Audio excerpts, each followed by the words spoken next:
The outer edge of the Carthan system was quiet. Too quiet. 3 alien defense fleets floated in formation near the mining colonies. Their ships were sharp and silver, built for speed and control. Patrol routes were normal. Weapons were on standby. Long-range scanners watched the dark space beyond the system border.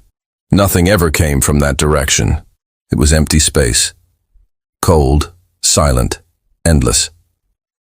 Commander Veor stood on the bridge of the flagship Tiran. He watched the stars through the wide viewing glass.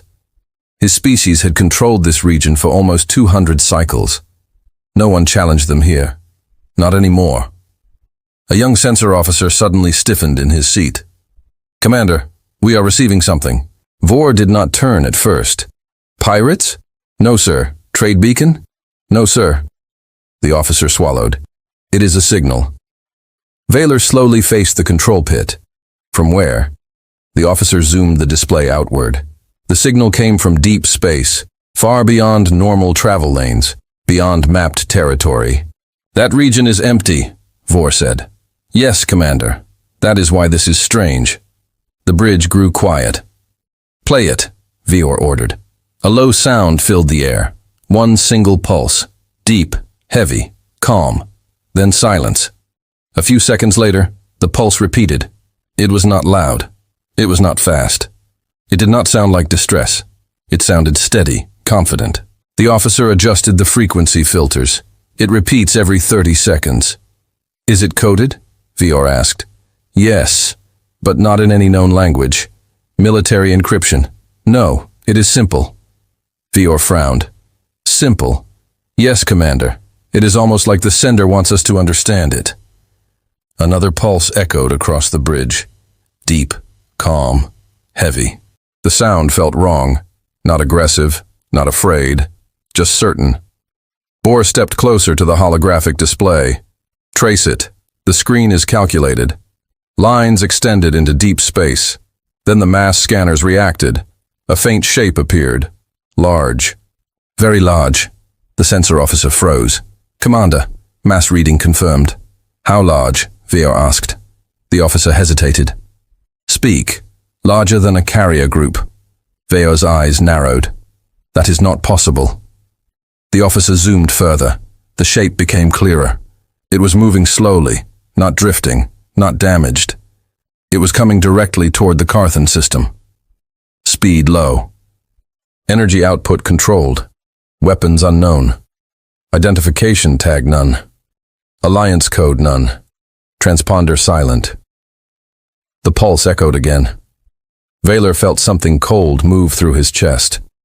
"Open the signal structure," he ordered. The communication team worked quickly. Symbols formed on the screen. Lines of simple binary translation appeared. "It is repeating the same phrase," the officer whispered. Veor stepped forward. "Display it." The words appeared in clear translation across the bridge. Human Dreadnought incoming silence swallowed the room. No one moved. No one spoke. The word human felt heavier than the rest. Carthan had fought humans before. It was a mistake they never forgot. Long ago, humans were seen as small, young, weak, easy to control. That belief lasted only one war, and that war ended with burning fleets and shattered pride. But humans had stayed inside their territory since then. They did not expand here. They did not patrol here. They did not send signals here until now. Vor's voice lowered. "Confirm translation. It is correct, Commander." The pulse repeated. "Human Dreadnought incoming. Again and again. Calm. No threat added. No demand. Just information." The sensor officer's hands trembled slightly. "The object is still approaching. Speed unchanged." "How far?" Vor asked. 3 hours until outer defense range. 3 hours. For something that size that was not fast. It was not rushing. It was not hiding. It wanted to be seen. Veor turned to his tactical officer. "Weapons status. All fleets armed and ready. Raise shields." The commander paused. If this was a mistake, raising shields could trigger conflict. If this was not a mistake, shields would not matter. He remembered the old battle reports. Human dreadnoughts were not simple warships. They were fortresses, layered armor, planet-level cannons, shield systems that could absorb fleet bombardment. But what made them truly dangerous was not power. It was patience. Humans did not attack wildly. They watched. They waited.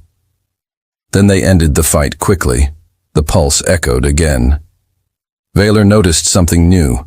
The signal strength had increased slightly. Not because it changed, because it was closer. A junior officer whispered, "Why send only one?" No one answered. Veer's mind moved quickly. If this was an invasion, there would be more ships, scouts, support vessels, strike wings, but long-range scans showed nothing else. Just one massive object alone. "Steady, calm, Commander," the intelligence officer said quietly. "There are historical records." Vaylor nodded slowly. "Show them." Old battle footage appeared. A human dreadnought emerging from jump space. Enemy fleets firing first. Energy beams striking layered shields. No effect. Then the dreadnought fired. Once one beam, 6 enemy ships vanished. Then another. Then silence. The human ship did not chase survivors. It did not celebrate. It simply stayed, holding space. The Carthan lost 2 battle groups that day. Since then, no one has tested a dreadnought directly. The bridge lights dimmed slightly as power shifted to defense systems. Bohr's thoughts grew heavy. "Open a communication channel," he ordered. "Silence." No reply. The pulse continued. "Human Dread is not coming. Is it locking weapons?" Vior asked. "No shield charge, minimal engine output, low power cruise." The ship was not preparing for battle. It was not running at full strength. It was simply arriving, as if its presence alone was enough. Vier felt something he had not felt in many cycles. Uncertainty. "Alert all system fleets," he said firmly. "Condition yellow." Alarms echoed softly through distant ships. Mining stations paused operations. Cargo vessels slowed. The Carthan citizens did not know why, but their military did. The sensor officer suddenly gasped. "Commander, visual range achieved." The main screen shifted. At first it looked like a shadow against the stars. Then the image sharpened. It was massive. Dark metal covered in layered armor plates. Weapon platforms lined its sides. Engine ports glowed faint. Blue. It did not look fast. It looked heavy. Built to endure. Built to remain. The scale markers updated. Length greater than any single Carthan warship. Mass equivalent to a small moon fragment. Weapon nodes. Too many to count. But the most disturbing detail was this. Its weapons were not aimed.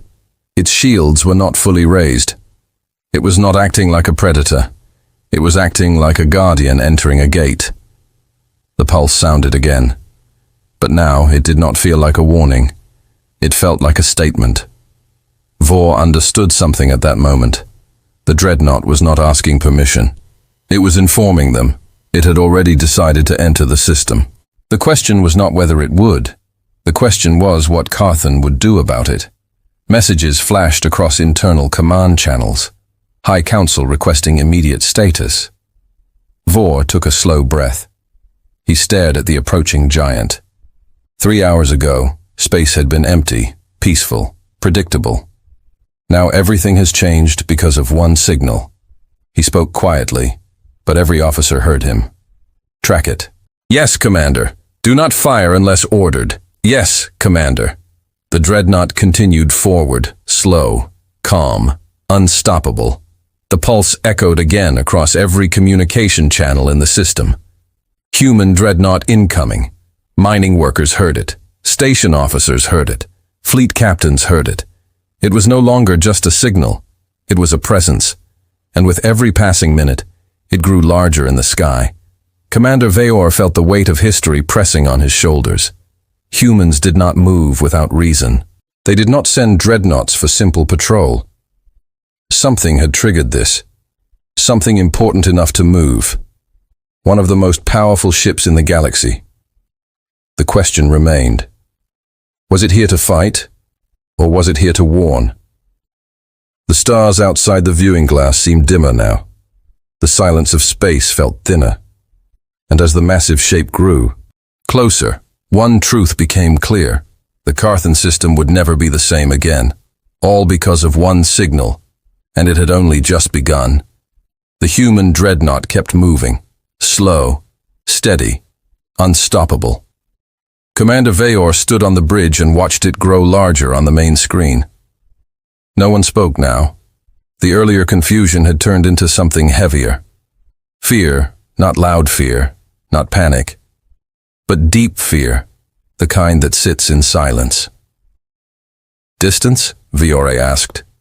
2 hours until the outer defense line, the sensor officer replied. The Dreadnought still showed no attack pattern. Its weapons were cold, shields were low, engines burned at minimal power. It did not act like a ship going to war. It now acted like a ship that did not need to hurry. That was worse. A message arrived from the High Council Emergency Assembly. Immediate response required. Vaylor turned to his second in command. You have the bridge. Then he walked quickly toward the command chamber. The High Council room was filled with holographic figures. 12 leaders from across the Carthan territories appeared in blue light. Their faces were tense. At the center floated the image of the approaching dreadnought. Massive, dark, silent. Council leader Surin spoke first. Commander Vior, confirm the report. Is it truly a human dreadnought? Yes, Vor answered calmly. Signal confirms, visual confirms. Design matches known human fortress-class ships. Murmurs spread across the chamber. One council member leaned forward. Why is it alone? Vior did not hesitate. Humans rarely travel in fear. Silence followed that statement. Another council member spoke, voice shaking slightly. The last time we fought humans was 30 cycles ago. Yes, Vayor said. And we lost 2 full battle groups. Yes. The memory was still painful. Then, Carthan had believed humans were weak because their empire was small. They believed size meant strength. They were wrong. The war had started with a border dispute. A small human colony had refused to surrender mining rights. The Carthan fleet moved in to teach them order. Instead, they found resistance. Human ships did not retreat easily.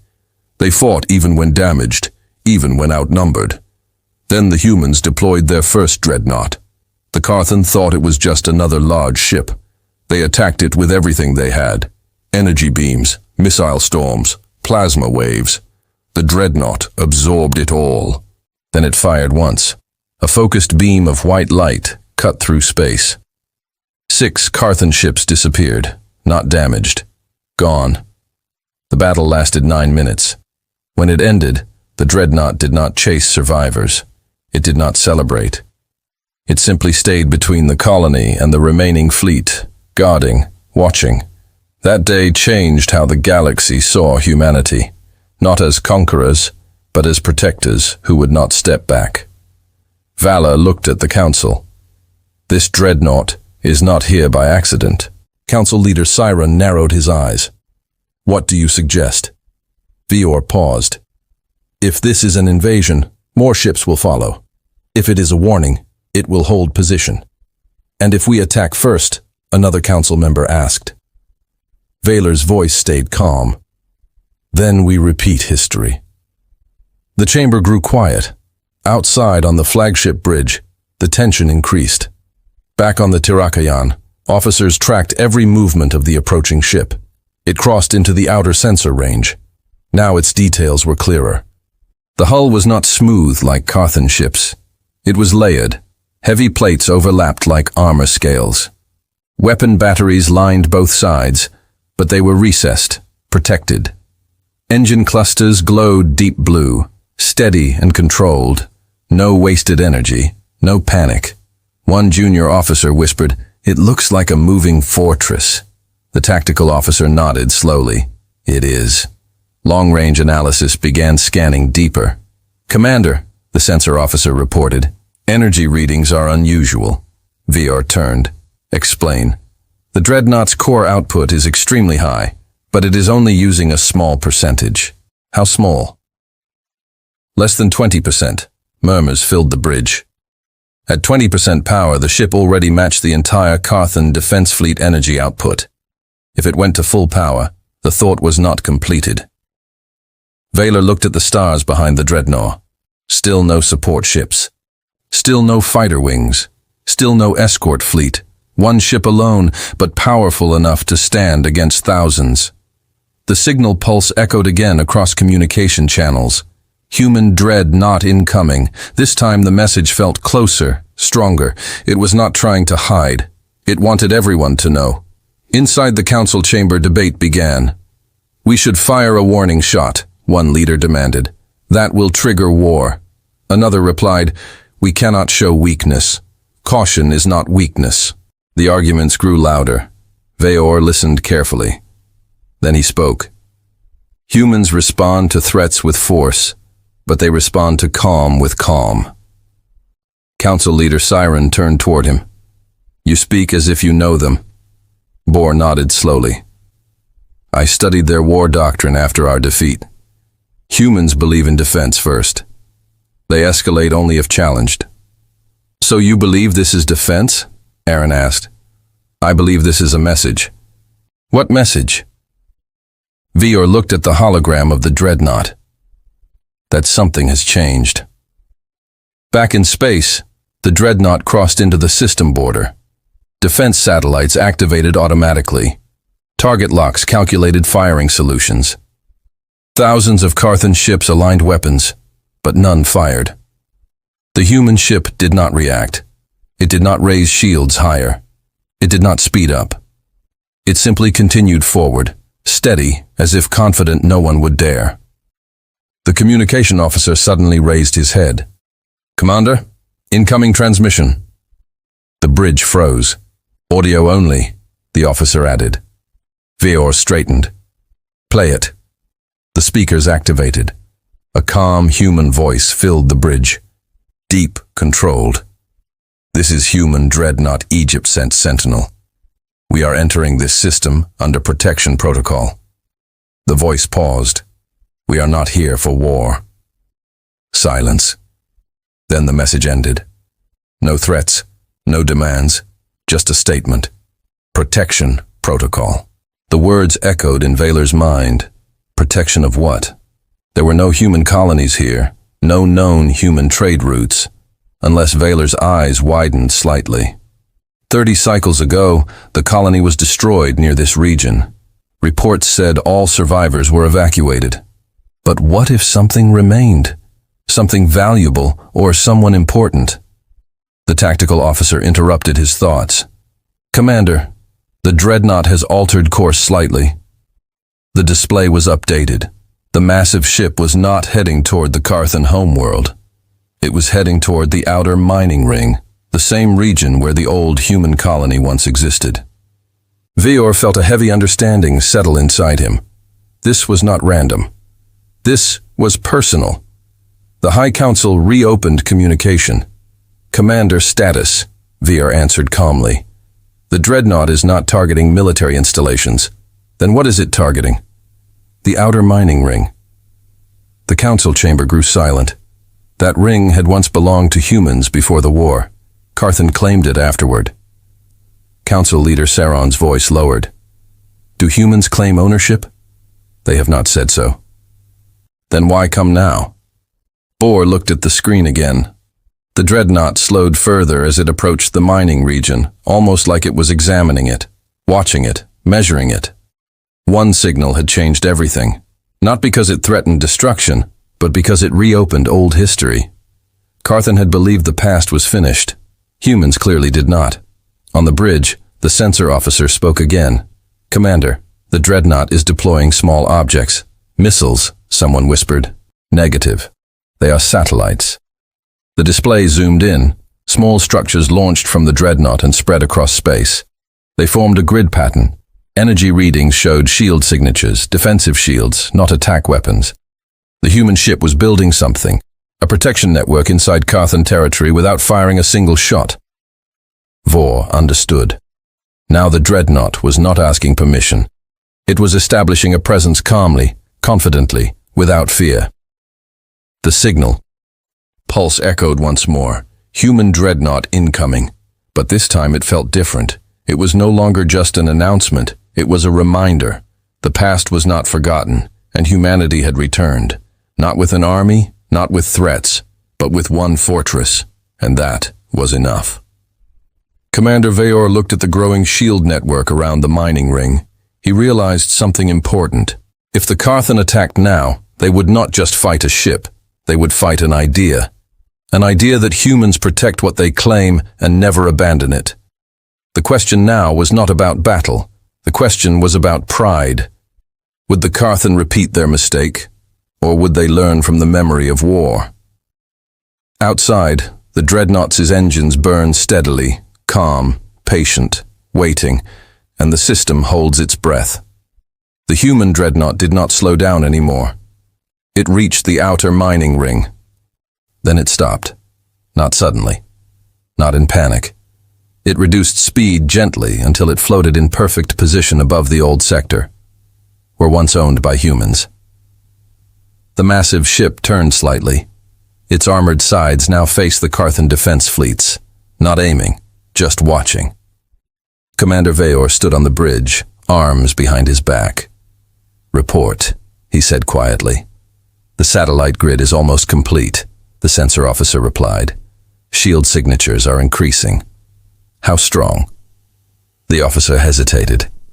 "Strong enough to block a fleet bombardment." Murmurs filled the bridge again. The Dreadnought had built a defensive network in less than 1 hour without firing a shot, without asking permission. It was claiming space through action, not words. A junior tactical officer leaned forward. "Commander, our outer patrol ships are requesting permission to move closer." "Why?" "They say it is an insult." "The humans are building defenses inside our territory." Veyor did not answer immediately. He studied the large image of the Dreadnought. It had not locked weapons. It had not changed shield levels. It was acting like a guardian placing a wall. Nothing more. "Hold patrol ships at their current position," Vor said. "But Commander, that is an order." Silence followed. Veyor knew pride was dangerous, especially military pride. In the High Council chamber, tension was rising. Council leader Saran looked older than before. "They are fortifying our mining sector," one council member said angrily. "They have no right. They did not even ask." Another member spoke more calmly. "They also have not attacked. That does not matter. It matters if we want to survive." The debate was sharp now, fear mixed with anger. Siren raised his hand for silence. "What does Commander Veyor recommend?" he asked. Veyor's image appeared in the center of the chamber. "I recommend patience," murmurs again. "They are inside our border," one leader argued. "Yes," Veyor said calmly, "but they are not targeting us." "Not yet." Veyor's voice remained steady. "If they wanted war, we would already be losing." The chamber went quiet again, clear's throat. Everyone remembered the old war footage, the single beam, the vanished fleet. Veyor continued. "The Dreadnought is creating a shield grid around the old human mining zone, which we legally claimed after the war." A council member said sharply. "Yes," Veyor agreed, "but humans do not forget." The room grew colder. Siren leaned forward. "Are you saying we stole something?" Veyor chose his words carefully. "I am saying humans believe something still belongs to them. Back in space, the Dreadnought deployed its final satellite. The grid locked into position. A wide shield field shimmered faintly around the mining sector. It was not aggressive. It did not block civilian trade routes. It did not interfere with Carthan systems. It only covered the old zone like a quiet wall. Then something unexpected happened. The Dreadnought powered down its main engines further. Energy output dropped. Weapon systems remained inactive. It looked almost relaxed. The sensor officer blinked. "Commander, it is lowering combat readiness." "Why?" someone whispered. Veyor watched carefully. "Because it does not feel threatened," he thought. Suddenly, a new alert appeared. "Commander, one of our patrol captains is moving forward." The display zoomed in. A Carthan destroyer broke formation and accelerated toward the Dreadnought. "Open channel," Veyor ordered quickly. The patrol captain's image appeared. Young, angry. "Captain Reth, return to formation immediately," Veor commanded. "With respect, Commander, they are insulting us. We cannot allow this. You are not authorized to engage. I will not engage. I will only show presence." Vor's voice hardened. "You will return." The captain hesitated, then his ship continued forward. The bridge of the Tehran went silent. The Carthan destroyer approached the shield grid. Weapons powered slightly. Not full lock, just enough to test reaction. The Human Dreadnought did nothing. It did not raise shields. It did not power weapons. It simply watched. The destroyer stopped just outside the shield boundary.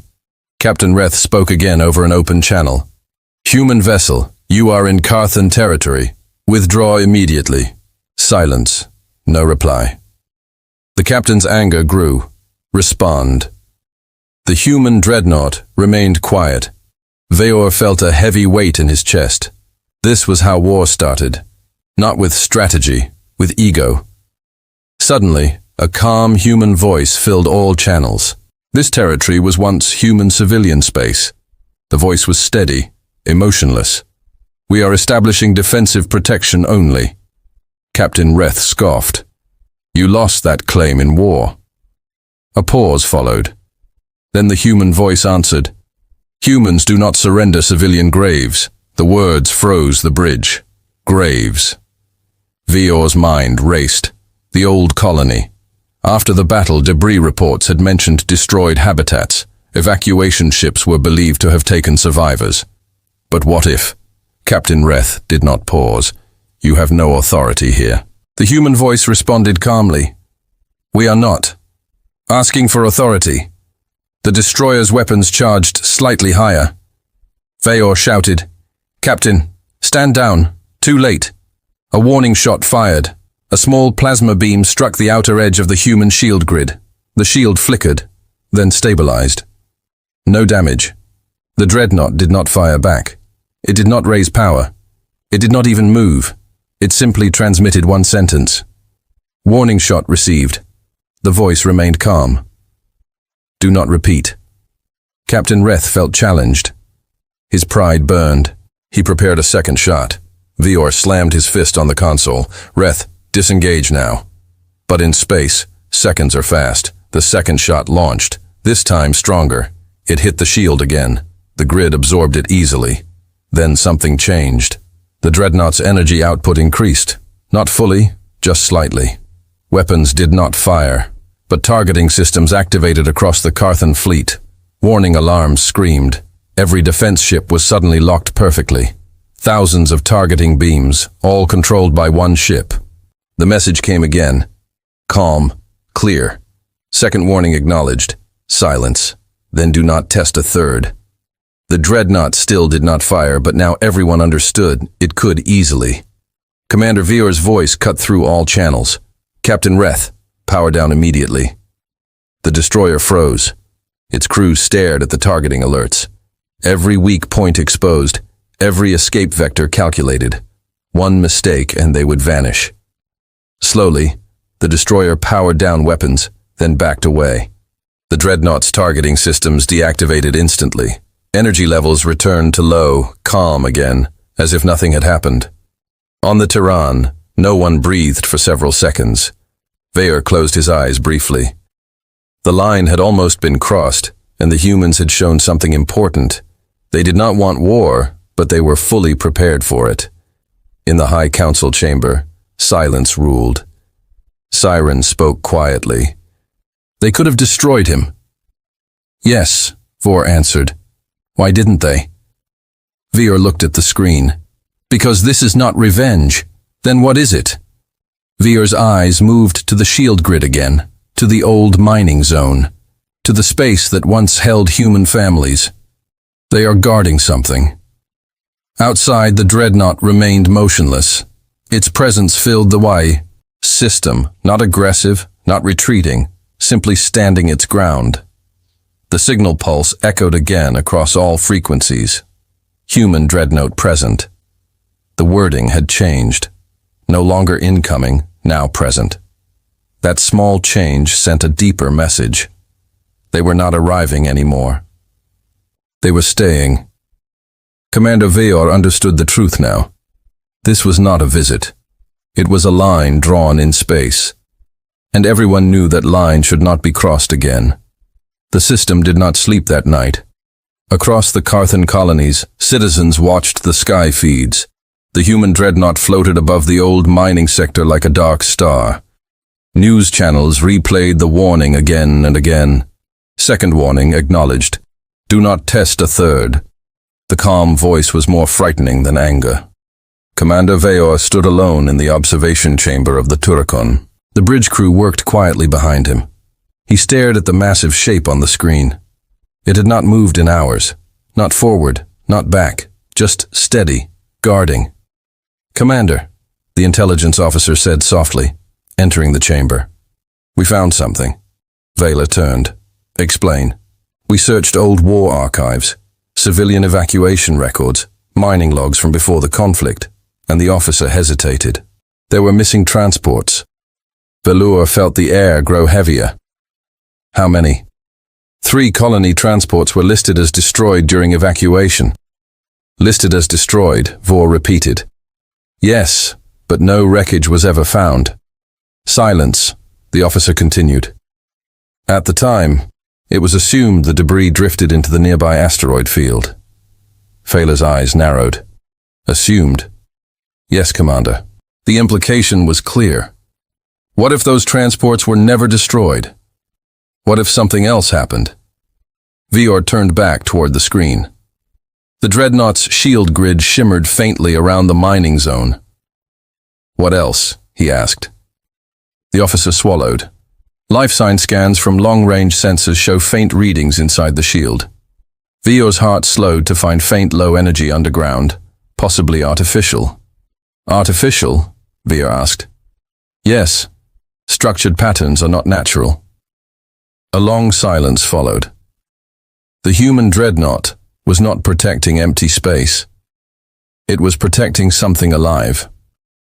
On the High Council channel, emergency lights flashed again. Council leader Siren spoke first. Commander Veor explained this new development.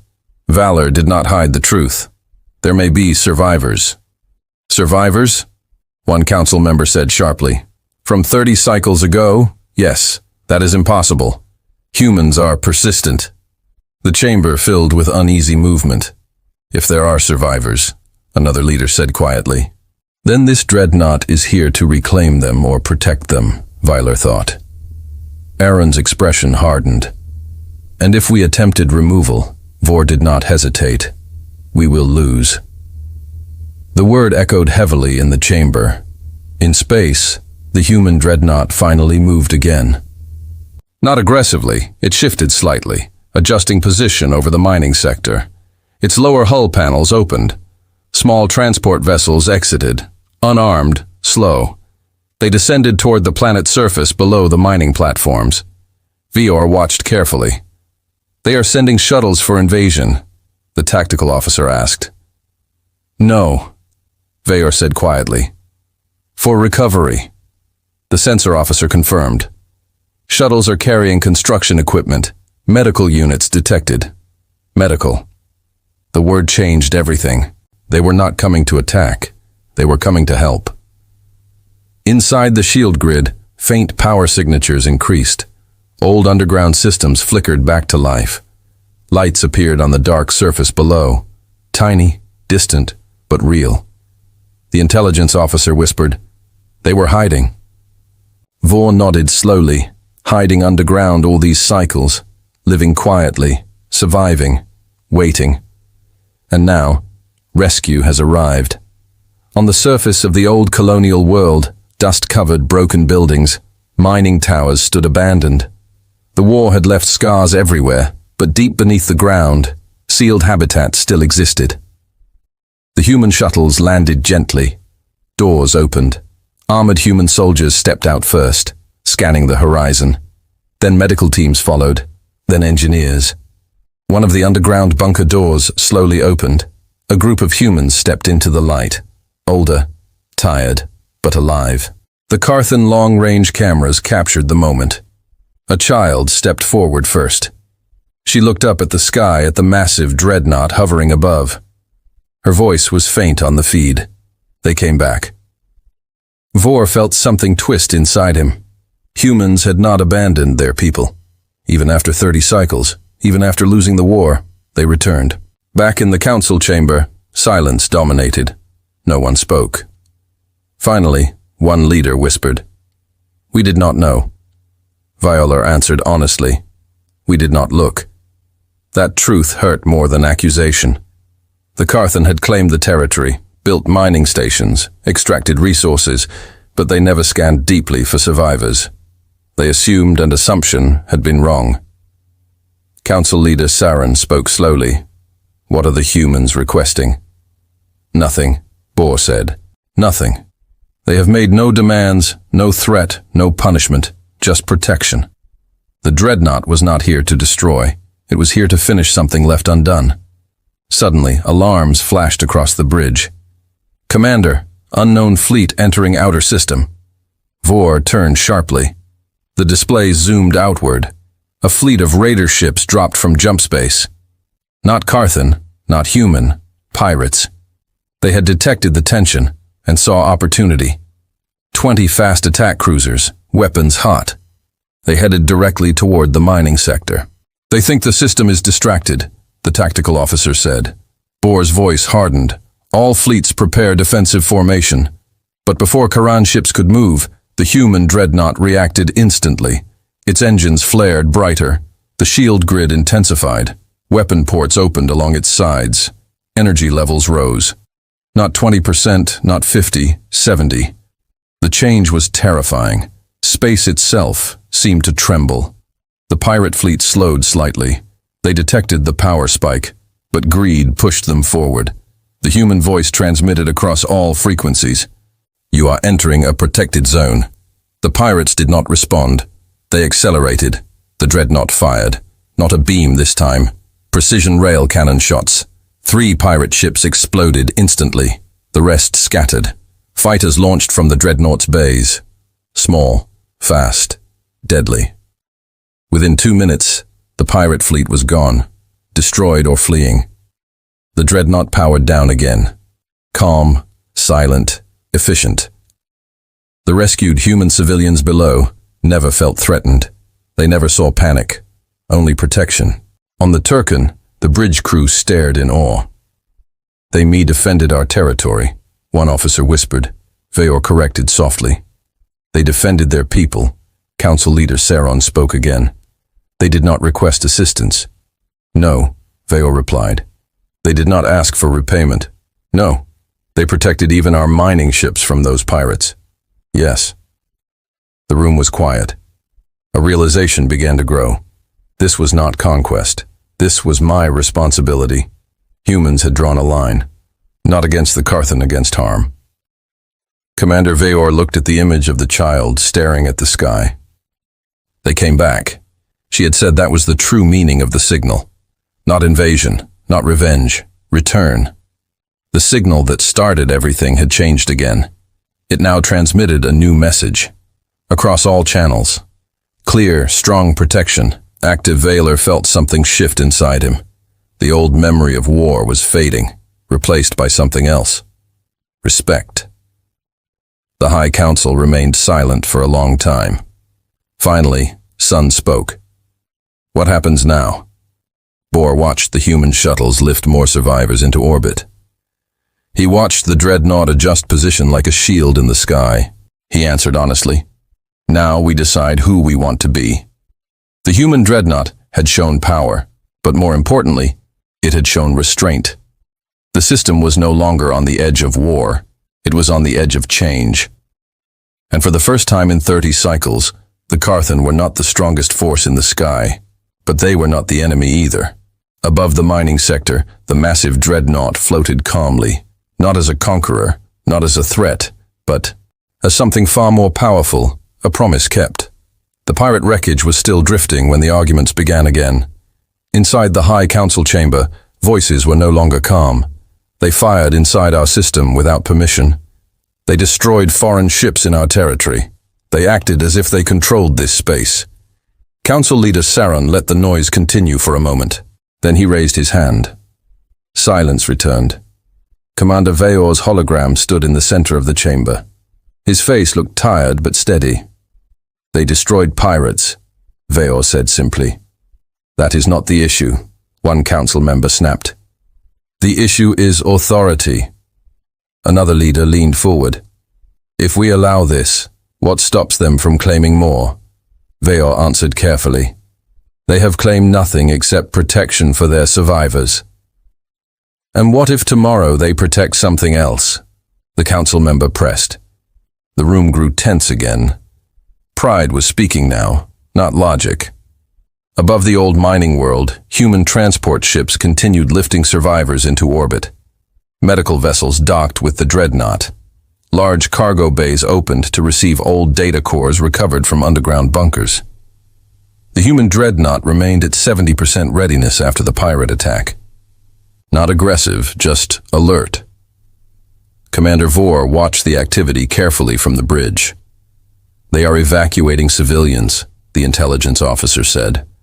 Yes, Vor replied, but they are also reactivating the old surface generators.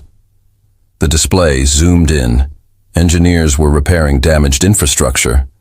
Power grids slowly came back online. Lights spread across the dark planet's surface like stars rising. They are rebuilding, one officer whispered. Vor nodded slowly. They were not just rescuing survivors, they were restoring the colony. On the council channel, a new voice joined the debate. General Koresh, head of the Carthan Defense Forces. His expression was firm. Our fleet strength still outnumbers the Dreadnought, Koresh said. But not in firepower, Veor answered. Koresh ignored him. If we deploy our heavy carriers, we can surround it. And then, Veor asked, we demand withdrawal. And if they refuse? Koresh's silence was short. Then we show strength. Baylor's voice became colder. We already tested that once. That was 30 cycles ago, Koresh replied sharply. We have improved. So have they, Baylor said. The chamber fell quiet. Saron looked between them. General Koresh. What is the estimated cost of engagement? Koresh answered honestly. High. How high? Severe fleet losses. Siren leaned back. And civilian risk. Kesh hesitated. If the Dreadnought goes full power, planetary damage is possible. The words were heavy. The humans had not threatened the planet. They had not aimed weapons at cities. But if forced, the damage could be beyond control. Siren turned to Veor. Commander, what do humans want long-term? Veor looked at the data feeds. They want their people safe, and after that, unknown. The truth was uncomfortable. Humans had not revealed a larger plan. They were acting with focus, clear purpose, nothing more. On the surface below, one of the rescued human elders recorded a message. It was intercepted and translated by Carthan intelligence. The old man's voice was weak, but steady. We survived because we believed they would return. The message continued. We taught our children to watch the sky. Vor listened carefully. The old man looked up in the recording. When the signal came, we knew it was them. Vor closed his eyes briefly. The signal. It was never meant for Carthan. It was meant for the survivors. A promise sent across space. Human Dreadnought incoming. We are coming back. Suddenly, alarms flashed again on the Turkan bridge. Commander, energy surge from the Dreadnought. Valor turned sharply. The display showed the human ship charging its main core. 80%.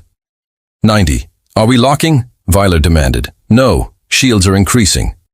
The shield grid around the colony strengthened. Sensor scans expanded outward. Something else was coming. Moments later, jump signatures appeared. Another fleet larger than the pirates.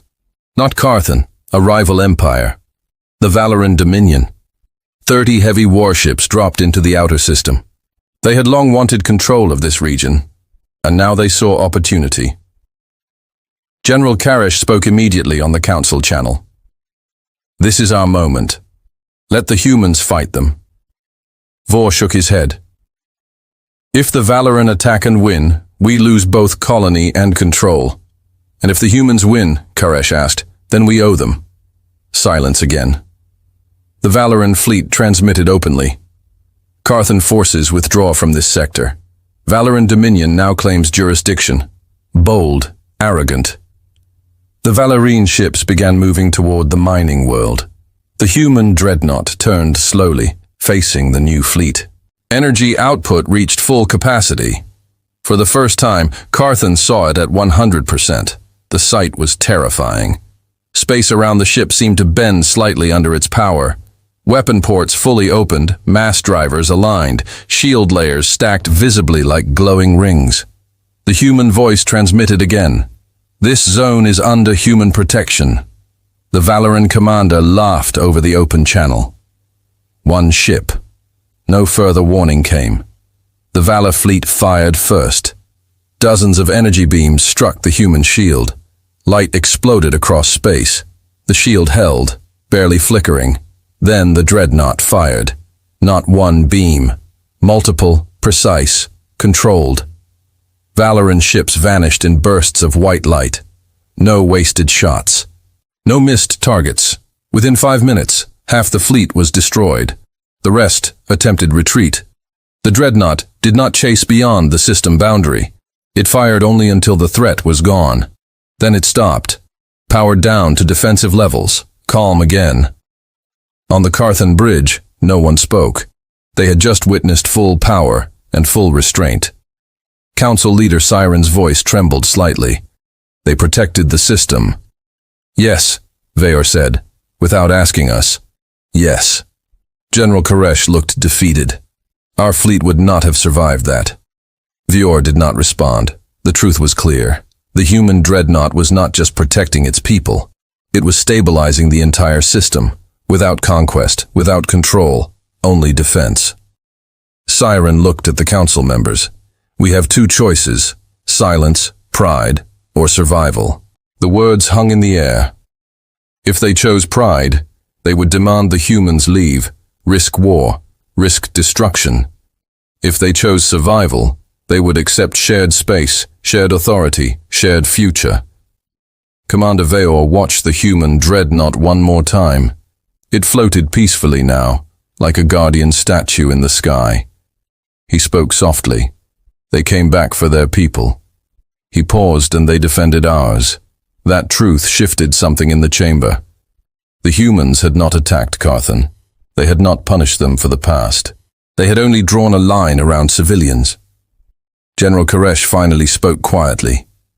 If we attack them now, we become the aggressor. Saren nodded slowly. Yes. The council members looked at each other. The old pride felt smaller now, less certain. Outside, the mining world glowed brighter as power grids came fully online. Human transports continued their work. The Dreadnought remained steady, waiting, not demanding, just present. Commander Veor understood something important. This was no longer about territory. It was about an example. The humans had shown strength without cruelty, power without greed, protection without domination. The Carthan now faced their hardest decision, not military, not strategic moral. Dosaron took a deep breath. Prepare a diplomatic channel, he ordered. The chamber froze. General Koresh looked surprised. You wish to negotiate? Yes. With a dreadnought pointed at us, Saren's eyes hardened. No, with a guardian beside us. The decision had not been fully accepted by all, but it had been spoken, and once spoken, it could not be taken back. Above the world, once destroyed by war, the Human Dreadnought floated silently, waiting to see what the Carthan would choose. Pride or peace. And for the first time in many cycles, the choice truly mattered. The system felt different now. Not tense, not silent, but balanced. Above the restored mining world, the Human Dreadnought floated like a second moon. Its massive hull reflected the light of the nearby star. The shield grid shimmered gently around the planet. No weapons were firing. No fleets were moving into battle. But every ship in the system understood one thing. Power was present. Commander Veyor stood on the bridge of the Tiran. In front of him, a secure communication channel opened. The symbol on the screen was simple. Humans. No decoration, no threat, just identification. Council leader Aaron's voice came through the command channel. The diplomatic link is ready. Veyor nodded at once. Open it. The screen shifted. A human officer appeared. Not armored, not aggressive, calm, older. His uniform was dark gray, simple in design. Behind him, through a wide viewport, the stars were visible and part of the massive dreadnought hull. "This is Admiral Reyes of the Human Dreadnought Aegis Sentinel," the man said in clear, steady English. Commander Veyor stepped forward. "I am Commander Veyor of the Carthan Defense Fleet." There was no anger in either voice, only caution. Siren's hologram joined the channel. "I am Council Leader Siren." Admiral Reyes gave a small nod. "We acknowledge your presence." The first words were neutral, carefully chosen. Siren spoke directly. "You have entered our system without request." Reyes did not argue. "Yes, you have established a shield grid without agreement. Yes, you have destroyed 2 hostile fleets inside our territory. Yes." Each answer was simple, honest, no excuses. Then Reyes added something unexpected. "We would do so again." The statement was not aggressive. It was factual. Siren held his gaze. "You claim this world." Reyes paused briefly. "We claim responsibility." That word shifted the tone. Not ownership. Responsibility. Veyor listened carefully. "Responsibility for what?" he asked. Riha's eyes softened slightly. "For our people." A silence followed. Then Reyes continued. 30 cycles ago, our colony was attacked. Survivors were believed lost. We never stopped searching. Veyor felt the weight of that sentence. Never stopped. Reyes went on. A deep space beacon remained. Active weak, buried underground. It is transmitted once every standard year. The council chamber members exchanged looks. They had never detected such a beacon. Reyes continued calmly. Last cycle, the signal strength increased. That meant life support systems were still functioning. That meant someone was alive. The Yao human admiral's voice did not shake, but emotion was there. "We do not abandon our own." Those words traveled across every listening ship, across cairn bridges, across council halls, across civilian news networks. Vero understood now. The first signal they received, Human Dreadnought incoming. It was not meant to scare them. It was meant to tell the survivors, "We heard you. We are here." Sun spoke again, slower now. "You understand this region has been under our control since the war?" "Yes," Reyes replied. "And you did not request negotiation before entering?" Reyes nodded once. If we had asked, time would have been lost. A direct answer. Honest again. Siren leaned forward slightly. "What do you want now?" This was the moment. The system waited. Reyes answered without hesitation. "A permanent humanitarian protection zone around this world." Murmurs spread across the council channel. Reyes continued. "No expansion beyond this sector. No military occupation of your core systems. No interference in your governance. Clear boundaries." "Simple request," Baylor asked quietly. And if we refuse, Reyes did not threaten. He did not raise his voice. "We will not leave." Silence. The meaning was obvious. Not aggression. Resolve. On the surface below, more survivors were lifted into orbit. Some chose evacuation. Others chose to remain and rebuild. Carthan mining crews watched from a distance. There was no fighting, no hostility, just rebuilding. Veyor spoke carefully. "You defended our system from pirates and Valoran forces." "Yes." "Why?" Reyes answered simply because instability would threaten civilians, not just human civilians. Civilians. The word mattered. Siren looked at the other council members. The choice stood clearly before them. Fight a war they might lose or accept a limited human presence. General Koresh spoke quietly. "If we accept this zone, Our authority weakens. Vor turned toward him, or it strengthens. Koresh frowned. Veor explained. If we show we can coexist with strength instead of challenge it, others will hesitate before testing us. Saren understood. The Valoran fleet had already learned that lesson. Reyes waited patiently. No pressure, no countdown. The dreadnought remained steady in orbit. The signal pulse echoed once more across the system, but it had changed again. Protection active. Human dread, not present. Not incoming, not warning. Present. Siren took a slow breath. The Carthan High Council recognizes your humanitarian claim to this world. The chamber grew still. We will acknowledge a limited protection zone under shared monitoring. Reyes inclined his head slightly. Agreed. No further expansion, Siren added. Agreed. No military action against Carthan assets. Agreed. And Siren said carefully, mutual defense against external threats. A pause. Then Reyes nodded. Agreed. The agreement was simple, clear, and balanced. Not friendship, not alliance, but understanding. Hours later, the formal treaty signal was transmitted across the galaxy. Other empires listened carefully. The Valoran Dominion fell silent. Pirate activity dropped immediately. Trade vessels resumed routes through the Carthan system. But something had changed. Not territory, not borders, reputation. Carthan had chosen peace without surrender. The humans had shown power without conquest.